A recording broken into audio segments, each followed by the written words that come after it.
All right. All right. So, hello everyone. Welcome to Community Table Talk.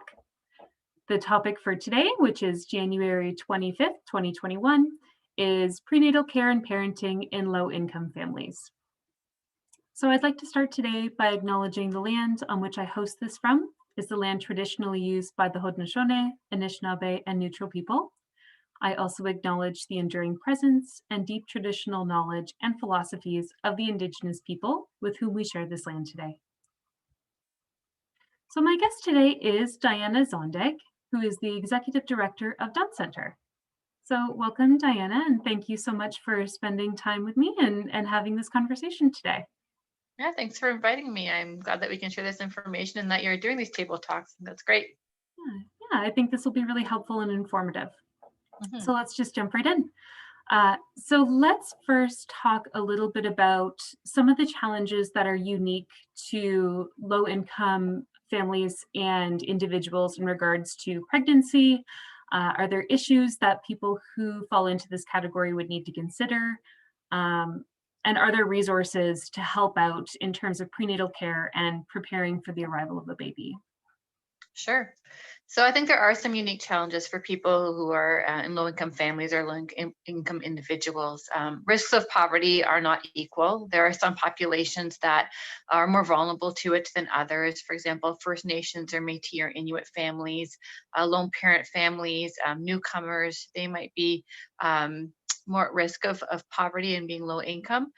So some of the things that they might have, issues that they might face are access to resources, emotional and educational support, and even language barriers too. So I'm going to discuss some of those as I go through this.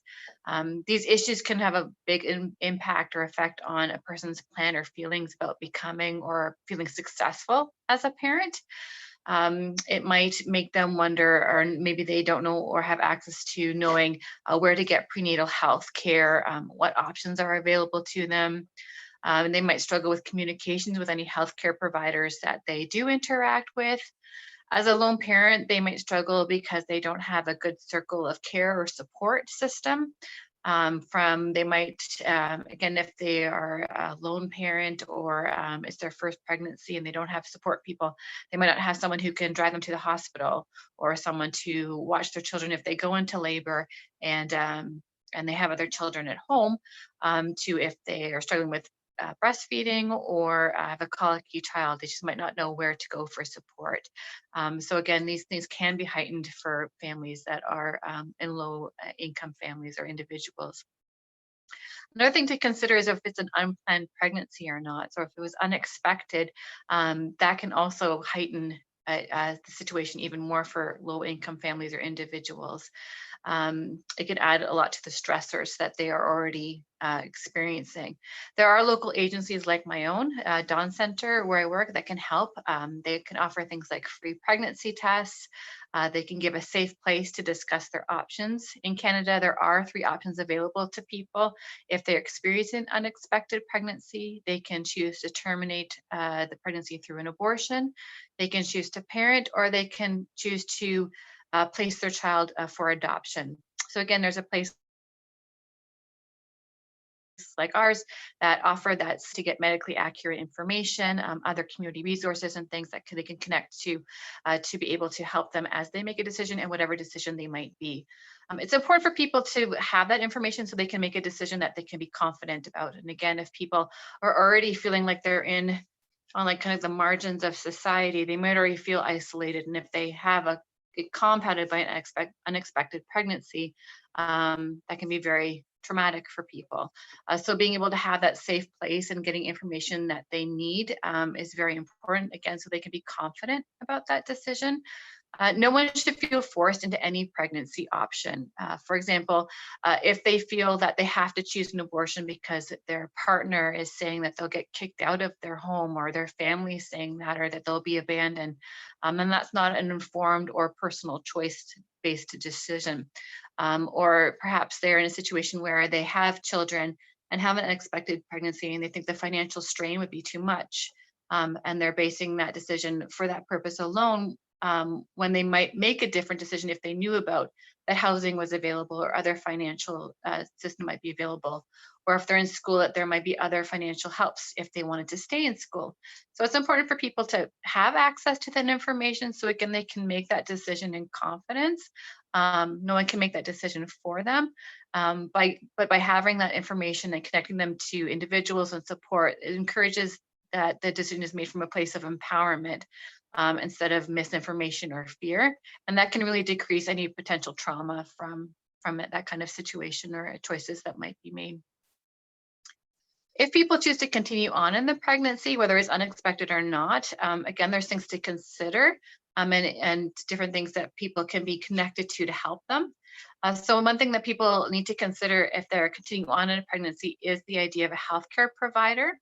So there are two choices available to people if they are pregnant, want to continue on the pregnancy, and that is either to go with a midwife or to go with an OBGYN. There are some family doctors who do labor.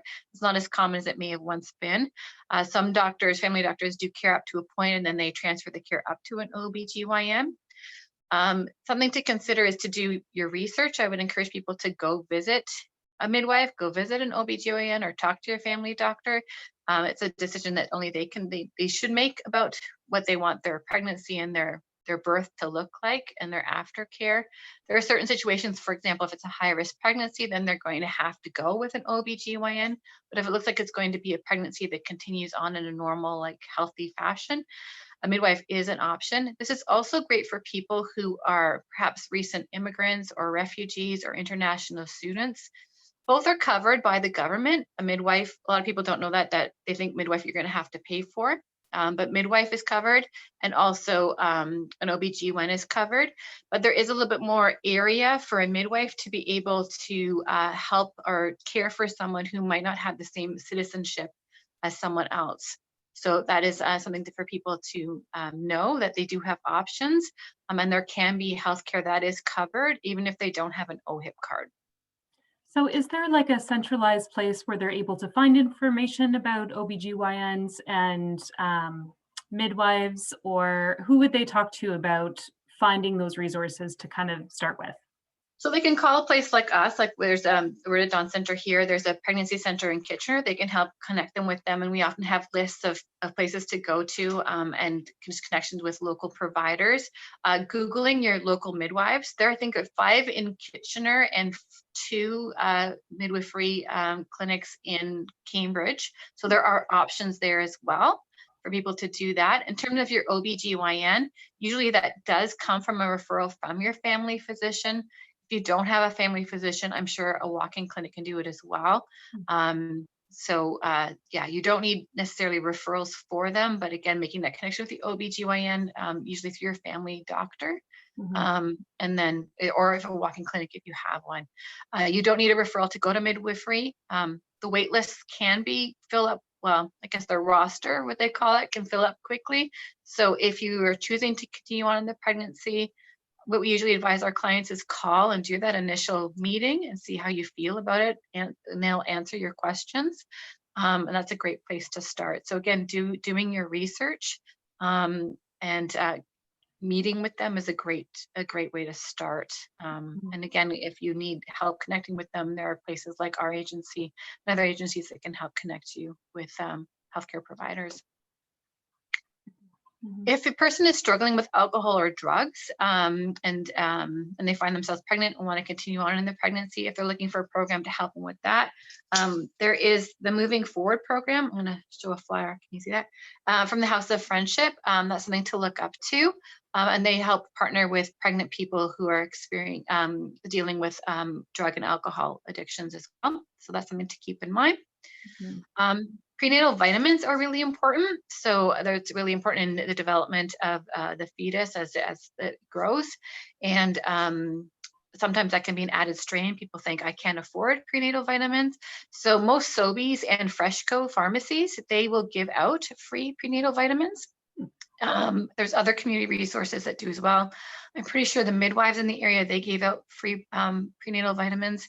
Another sorry, programs as well. They a lot of them do too. And again, we're happy to give resources to that as well, to connect people with that. But it's an important part of healthy pregnancy. And again, I think sometimes people are intimidated by the extra cost, but there are ways to get them. Wow, that's amazing. I didn't know that. Yeah. Hmm. Prenatal education is also something that can be a bit of a stress for people, if it's their first pregnancy or if it's been a while since they've been pregnant. Maybe it's a new country and they're worried about, well, is pregnancy care different or expectations different in Canada than they were in the country where I was before? Prenatal education may seem a bit of intimidating in terms of cost, but there are free choices and options out there. So the region of Waterloo has a free online prenatal program. It's harder right now because our libraries aren't really open, but when they are, I mean, you can always reserve a computer at the library and do it there. They're Growing Healthy Together. That is this program here. We often tell people about that. It's a kind of a joint thing through Carazon and Early On, and they do offer it typically in different locations in the region. It's a great time to be together with other pregnant people. They do offer, I believe, the prenatal vitamins there and other educational and community connections and supports through that. Again, that's a free program that's offered to people, and yeah, and also even in various languages at times too. We have a one-on-one prenatal program that people can do. It's a one-on-one support. We're offering it virtually right now and in person if that needs to happen as well. It's called Earn While You Learn, and people who are in their first pregnancy and usually in an unexpected pregnancy situation, they can sign up for it. Again, they're matched up with a support person. They do a different lesson each week surrounding about healthy pregnancy, preparing for the birth, and taking care of an infant. They earn points for doing those lessons, and then they get to trade those for new items that we have here at the center. And then they get a large basket of stuff when the baby is born. If they choose to place the child for adoption, then they can change those points up for stuff for themselves as well. Shore also has an empowering pregnancy program, and that can help with material aids and other connections in the community as well. I think that people might need to consider is that financial help and material aid, with the idea of having another person to care for. If you are on OW or you know someone that's on OW or ODSP, it's important to talk to your support worker sooner than later. They can help with making plans and getting information about registering for birth certificates, SIN numbers, child tax credits, but also there can be an increase in support, sometimes depending on your situation, even before the baby is born, but definitely after the baby's born. But it's better to get those kind of balls rolling beforehand. And again, as I said, there's a lot of organizations that can help with that material aid. We have got a care closet here where it's got stuff in it from maternity up to age 2. The Pregnancy Center in Kitchener has very similar. As I mentioned, Shore's Empowering Pregnancy program can help you connect with things. And again, that could be stuff from maybe getting a crib mattress to getting formula to nursing pads, whatever, things like that.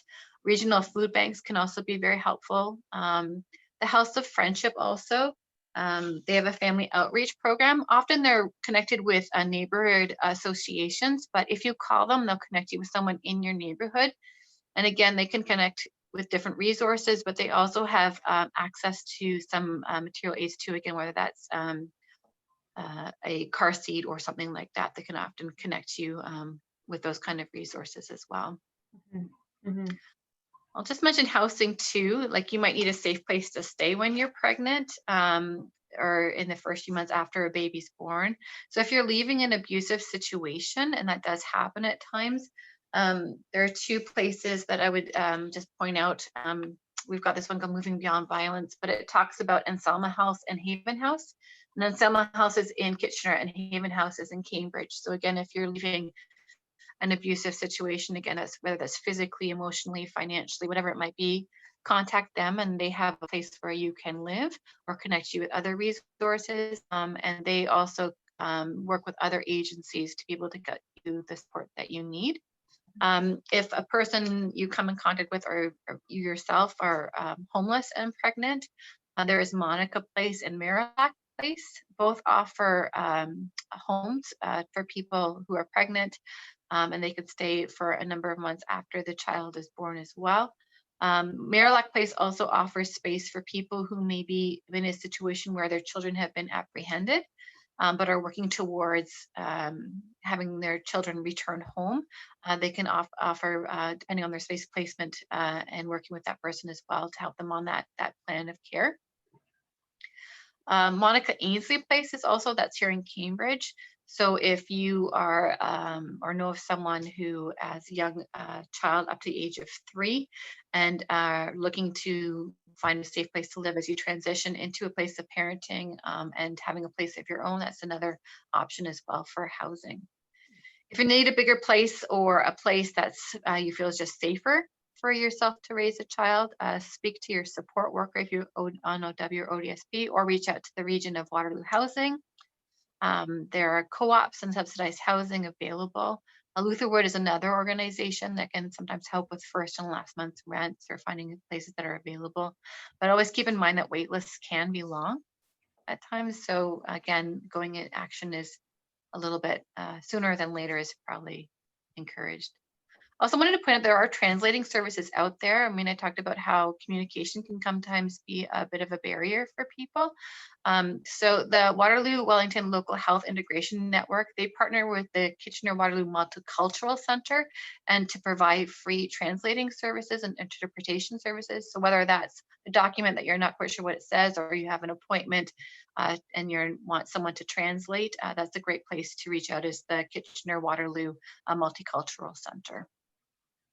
Awesome. Yeah, I imagine that would be a huge barrier in accessing any of these services if somebody doesn't speak the primary language. Absolutely. Yeah. Yeah. And I think it's a little intimidating too when intimidating, I mean, that's not the right word, but again, if you're coming from another country and just healthcare is different, expectations might be different in you, or it's been a long time since you've had children. Again, that can be, you know, things change when it comes to pregnancy. Sure. And expectations and infant development and things. So yeah, I think it's good to be able to reach out and get that connection with the services that are going to give you that information that you need. Yeah, absolutely. So Yeah. we've talked a lot about if a parent chooses to keep a child and chooses to parent that child.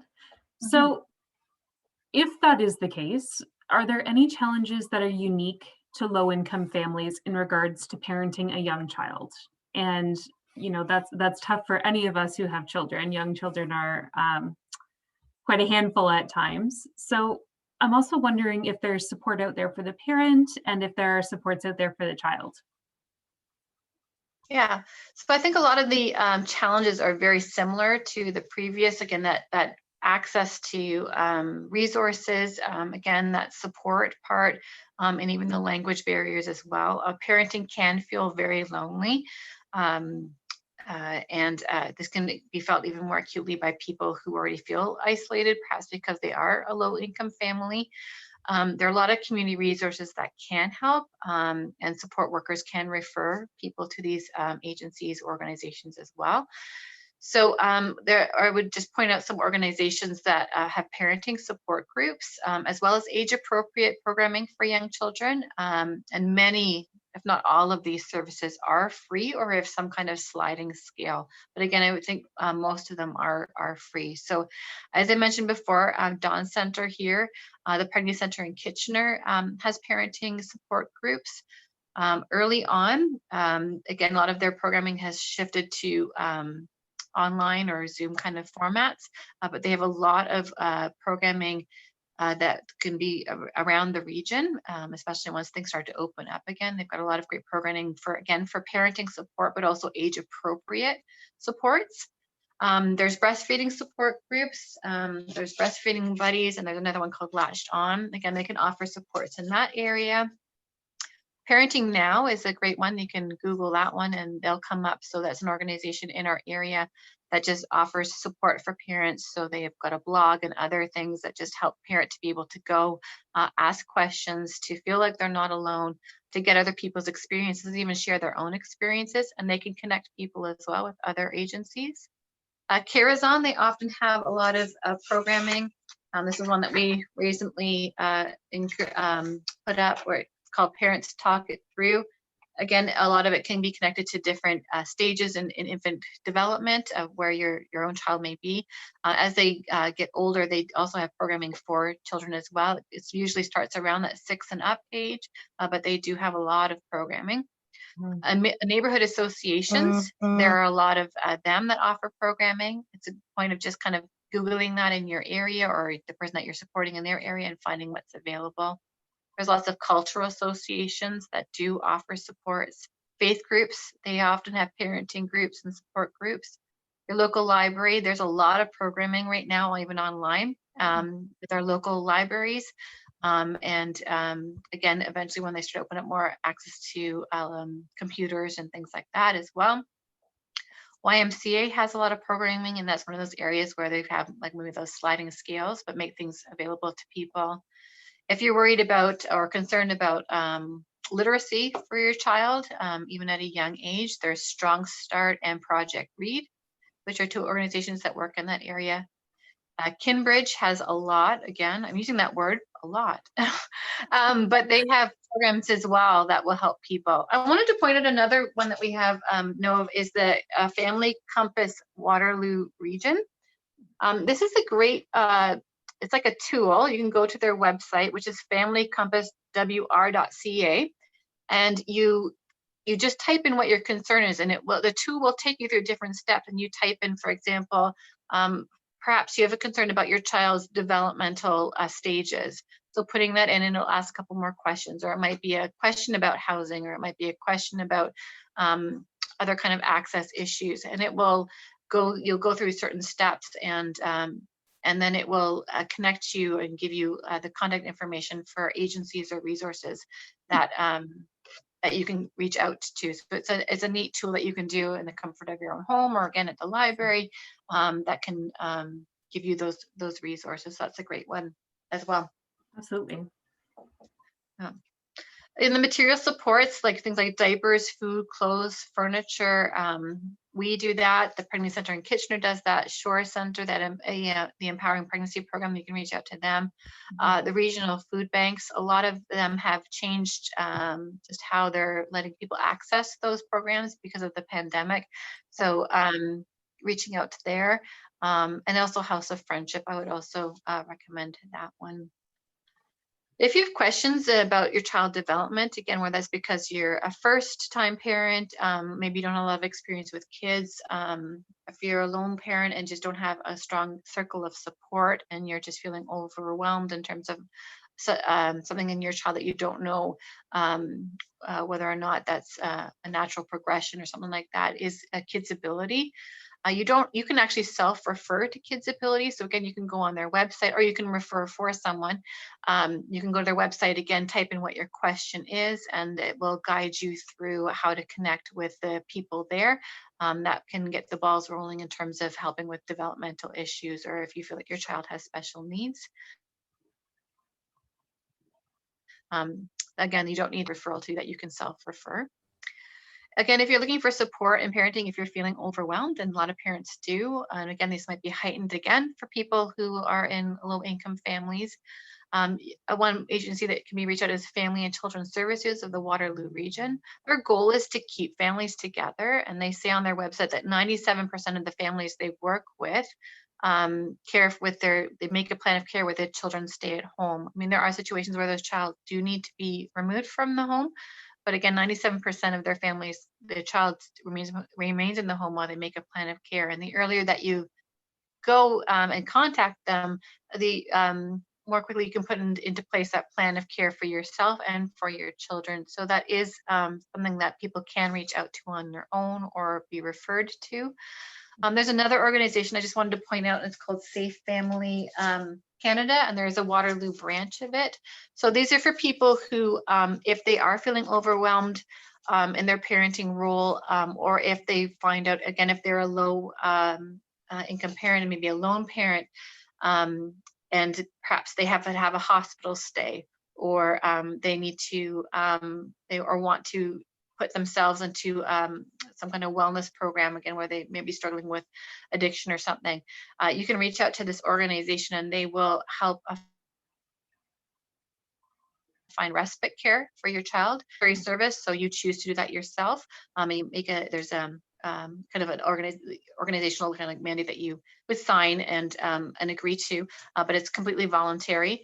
So they can help give respite to your child and a safe place for your child to live for a while if needed.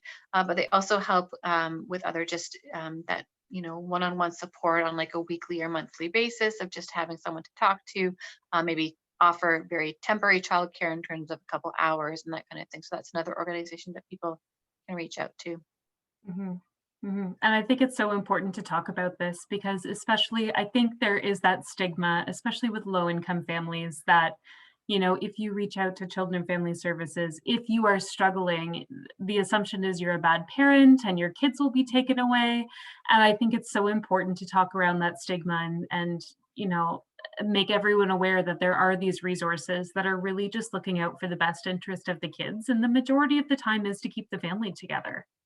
Yeah, and I think it's one of those things where, the earlier on in the kind of process or feeling overwhelmed that we reach out, the Mhm. less it can be compounded, right? And then it becomes more proactive than reactive. And I think that's really important for the health of that person, the health of the child, and the health of that family. Yeah, yeah, absolutely. Yeah. So I guess the last thing that I'd like to kind of chat with you about is just looking into what programs or services do low income families access most often or most frequently that you've seen? And especially with all the additional challenges that low income families may face, are there programs out there to help families or individuals plan for the future? Mhm. So I think the ones that people that we interact with, some of the ones that they use or utilize the most is probably the food bank. The food bank, yes, they do have hampers that they give out, which is very helpful, but they do have a lot of programs as well. So I know that locally, our self-help food bank, they have like lunch and learns. They have other programs that help, for example, if they are a caregiver, perhaps a grandparent caring for their grandchildren. They have support groups for that. Hmm. Because that could be a lot of people in a low income situation, but that could be a lot of people's experience as well. So I would encourage people to, again, look at what the programs the food banks offer in their areas, because it's more than just the food. The food is very important, but there's more than that at those organizations as well. I would say Health to Friendship is one that people do reach out to or get resourced to, because they do have a lot of connections in their neighborhoods, and a lot of supports where they can resource people to.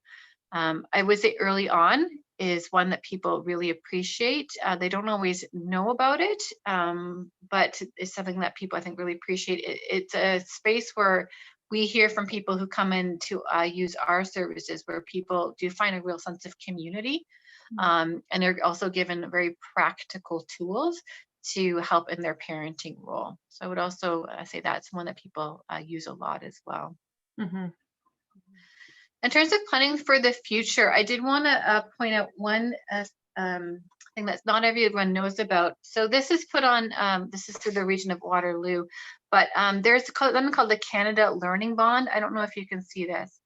So it's a bond that you can get from the government, and you can get up to $2,000 for your child's education. Hmm. And you can get that even without putting money in. So when you first sign up for this, you get $500 as an initial deposit into this bond, and then every year after that, you get another $100. Now, people can put in their own money as well as they're able to, but they don't have to in order to have this bond.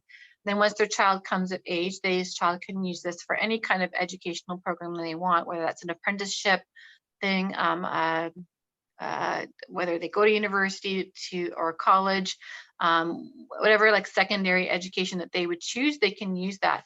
And I think it's good, if I remember correctly, up to the age of 30 years after this starts. Wow. If the person puts any money into it, they don't lose the money that, even if the child does not go into secondary education, they don't lose the money they put in. They won't get the money that the government put in, but they won't lose their own money. They will get their own money back. but it is a great way for them to get up to, I think, $2,000 to help pay for their children's education.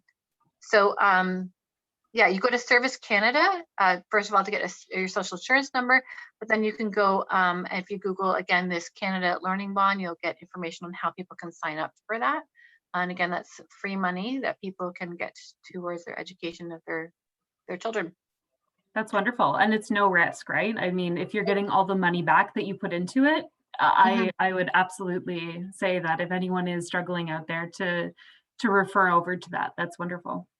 Yeah. Mhm. Another thing I would say, something that our clients kind of may struggle with sometimes, and other people we come in contact with, is the idea of just access to education for themselves. So sometimes being maybe a lone parent or a low income parent, and the idea of going on for education themselves can be overwhelming. So again, things to think about is St. Louis Education. They have ESL programs for learning English as a second language, but they also have programs to help people finish their high school diploma. And typically their programming is very flexible in terms of being able to access it.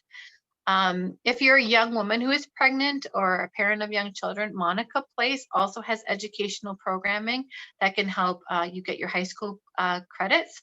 And you don't have to be one of the people, the residents there, to be a part of that program. So that's one that people can look out to.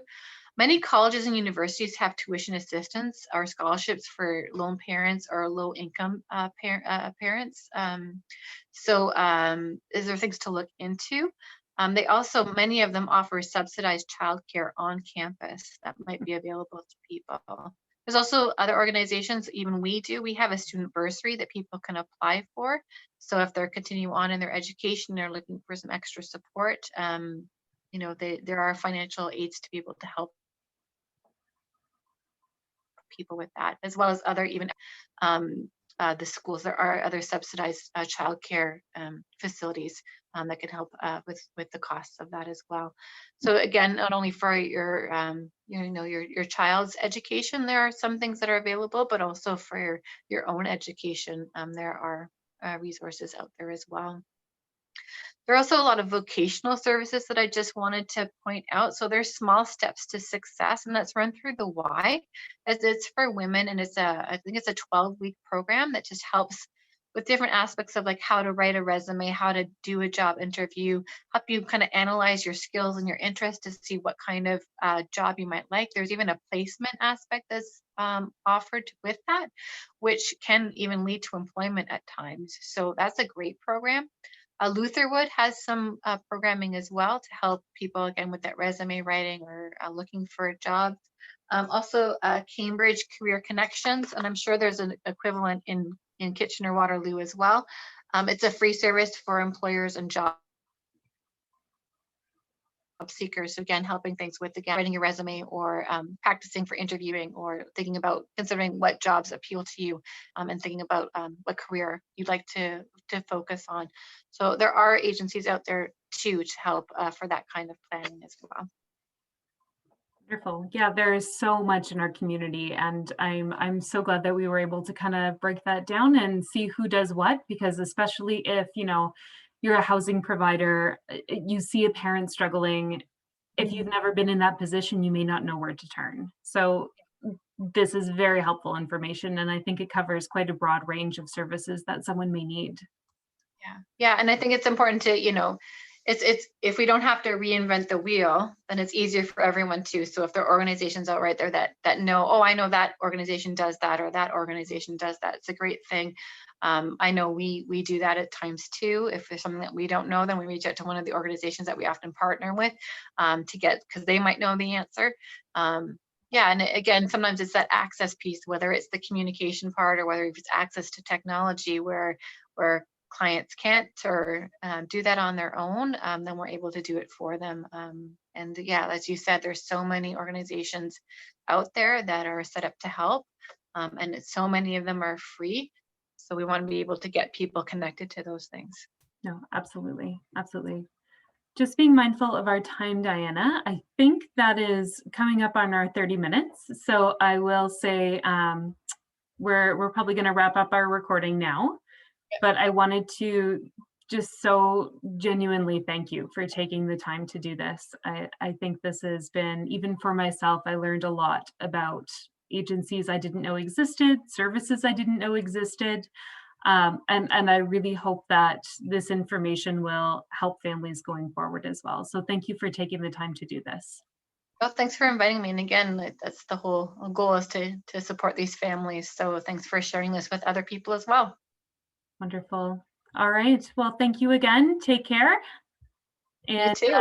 and I imagine you're probably going to get some messages from housing providers looking for more info. Sounds good. All right. Thank you. Thanks.